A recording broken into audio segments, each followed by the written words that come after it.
நம பார்வதீபதையே அரகர மகாதேவா. அன்பார்ந்த பக்தி ஒளி நேயர்களுக்கு சுவாமிநாத அனந்த கோடி நமஸ்காரம்.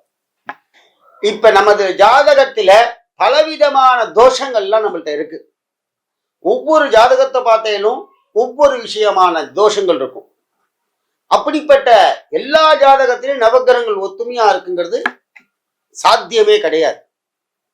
அப்படிப்பட்ட இந்த நவக்கிரகங்களுடைய தோஷங்கள் எல்லாம் எனக்கு போகணும் சார். எனக்கு பார்த்தேன்னா அவ்வளோ பண கஷ்டம். என் பொண்ணுக்கு நான் வரன் தேடி தேடி தேடி எனக்கு வரனே கிடைக்கல, வந்தாலும் நல்லா இல்லை. என் பையனுக்கு பொண்ணே கிடைக்க மாட்டேங்குது சார். என் காலத்துல என் பொண்ணு கல்யாணம் ஆகி கிட்டத்தட்ட 10 வருஷம் ஆகுதுன்னு குழந்தை பாக்கியம் இல்லை. நான் கடன் வாங்கின வீட்டுக்கு கடன் அடைக்கும்ல வேலை போயிடுது. இதுக்கெல்லாம் எப்படி தீர்வு வேண்டும்? அடுத்தது சுவாமி, இதெல்லாம் நான் எந்த சுவாமியை வழிபட்டா என் தோஷங்கள்லாம் நிவர்த்தி ஆகும்?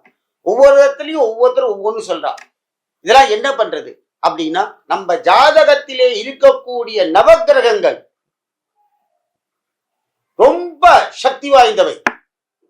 அப்படிப்பட்ட இந்த நவக்கிரகங்கள்ல அத்தனை விதமான தோஷங்கள் நவக்கிரகங்கள் நிவர்த்தி பண்ணக்கூடிய அவங்களே நவருவாங்க. அப்படிப்பட்ட தோஷங்களை விளக்கக்கூடிய 3 தெய்வங்கள் இருக்கு. இந்த 3 தெய்வங்களுக்கு நவக்கிரகம் என்றுமே கட்டுப்படும்.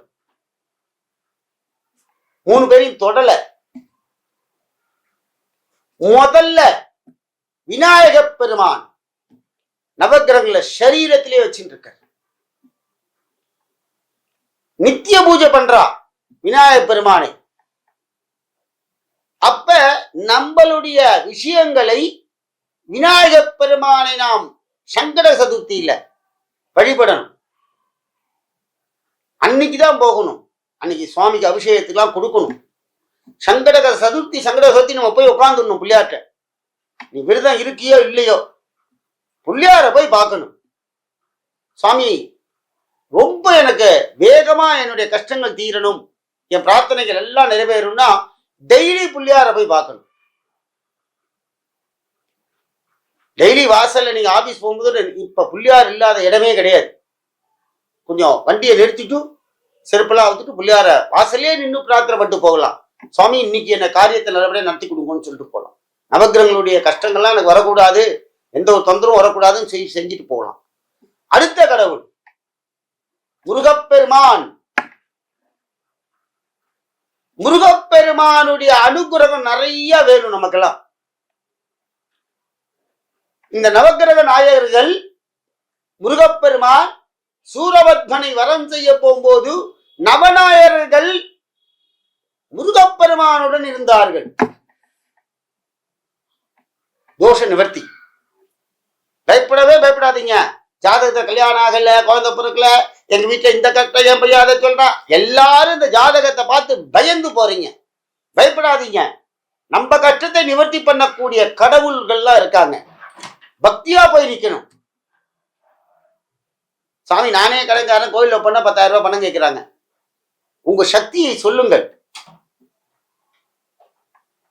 இந்த பூஜையை பண்ணுங்க, இந்த பரிகாரம் பண்ணுங்க அப்படிங்கிறாங்க. நீங்க முதல்ல இந்த பகவானை பிரார்த்தனை செய்து கொள்ளுங்கள்.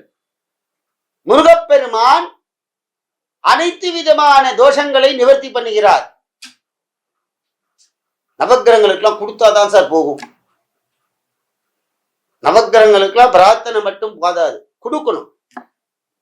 இந்த முருகப்பெருமானை வழிபட்டால் நவக்கிரகங்கள் முருகப்பெருமானுக்கு கட்டுப்பட்டவை. அடுத்ததாக பெரிய ஒரு ஆள், ஜெய் ஸ்ரீராம் ஆஞ்சநேய பகவான். ஆஞ்சநேயருடைய வால்ல பார்த்தல ஒரு மணி கட்டியிருப்பார் போதும். அந்த மணி என்ன அப்படின்னா, நவக்கிரகங்கள் சுவாமி நவக்கிரகங்கள்ல அந்த வால்ல வச்சுட்டு இருக்க. ஆஞ்சநேயருக்கு வால் பலம் ஜாஸ்தி. சரீர பலத்தை விட அவருடைய வாளுக்கு பலம் ஜாஸ்தி. ஏன்? அந்த இடத்துல நவநாயகர்கள் அங்கே இருக்கிறார்கள். ஆஞ்சநேயர் சரீரத்துல வால்ல சுவாமி வால்ல கொண்டு உட்கார வச்சுட்டார். அவரை 9 பேர் இங்கதான் உட்காந்துக்கணும். என் சொல் பேச்சு தான் கேட்கணும். ஆஞ்சநேயர் ராமரை வழிபடும் போதோடு அந்த வாள் சுருண்டு தான் ஆஞ்சநேயரை கையை கூப்பி நிற்பார். அப்படி ஒரு பக்தி. அந்த ஆஞ்சநேயரை வழிபட்டால் நவக்கிரக தோஷங்கள்லாம் விலகி நிற்கும்.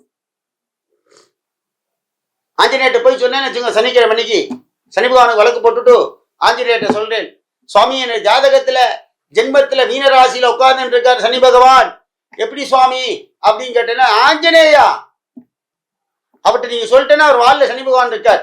அப்பயே அவர் கேட்டு இருப்பார், ஓஹோ இவன் நம்ம ஆஞ்சநேயர்கிட்ட வந்துட்டான், நம்ம இவனை தொடப்படாது அப்படின்னு பயம் வந்துடும்.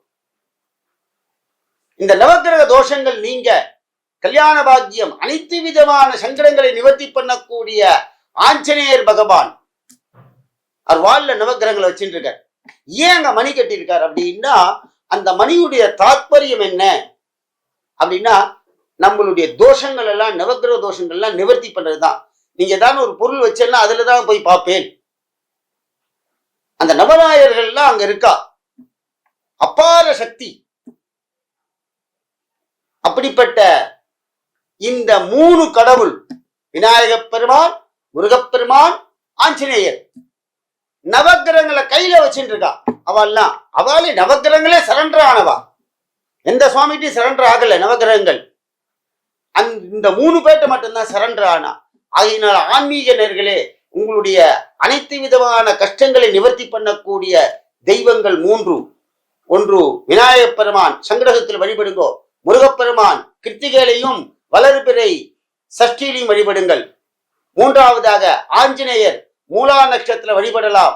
2வதாக சனிக்கிழமை ஆஞ்சநேயர் தரிசனம் பண்ணுங்கள். 3வதாக அமாவாசை என்று எம்பெருமானை வழிபடுங்கள், ஆஞ்சநேயர் பகவானை.